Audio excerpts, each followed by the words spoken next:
This is our COVID assessment unit here at Bradford. Anybody on this side of the door is presumed COVID positive until proven otherwise. On the front lines of hospital care, those suspected of having COVID must be treated away from everyone else. Here in the Accident and Emergency Department, there is now relentless pressure. At the moment, we've got 2 people on breathing machine, CPAP, one of them quite young. We've got some young people on oxygen. We've got people with heart failure, asthma. Hello, June. My name's Alex. I'm the doctor. I saw you earlier, didn't I?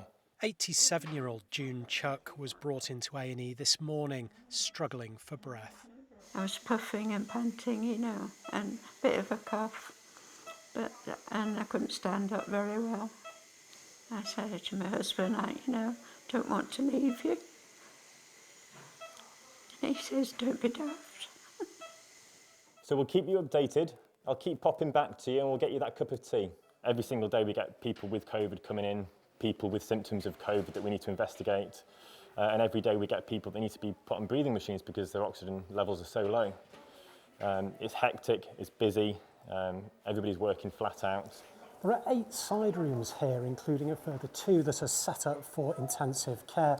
All of them are full, and most of those people now need to be admitted to the main hospital, which already has more COVID patients in its beds than it did during the first wave of the pandemic.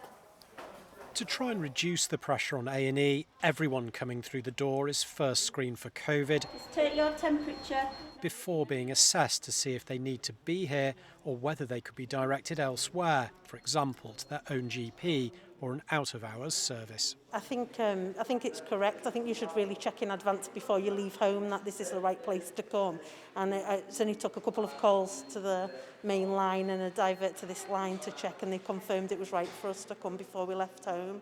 With my COPD, I started coughing up some blood. In a department that's seeing more than 400 patients in every 24-hour period, it helps if you're only treating the patients you need to. We certainly have a reasonable proportion of patients that attend the emergency department every day that could probably best be seen via other services, be that their GPs or perhaps pharmacists in the community. And it certainly has an impact on then how we can manage the sicker patients when they come through the department. This is the busiest I have ever seen the Accident and Emergency Department. Dr Dave Greenhorn is a lead consultant in Bradford's A&E.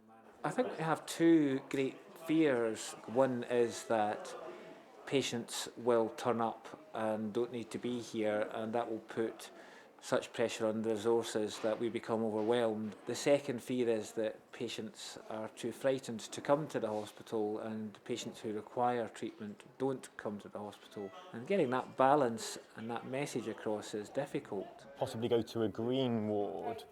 How concerned are you about the coming weeks and months? The main concern that we have going into the colder months is the combination of flu and COVID as well. If people catch COVID and flu at the same time, that's going to be a real challenge for us. There is hope here that a second lockdown will eventually bring some respite, but there is also an understanding that it'll be a long, hard winter.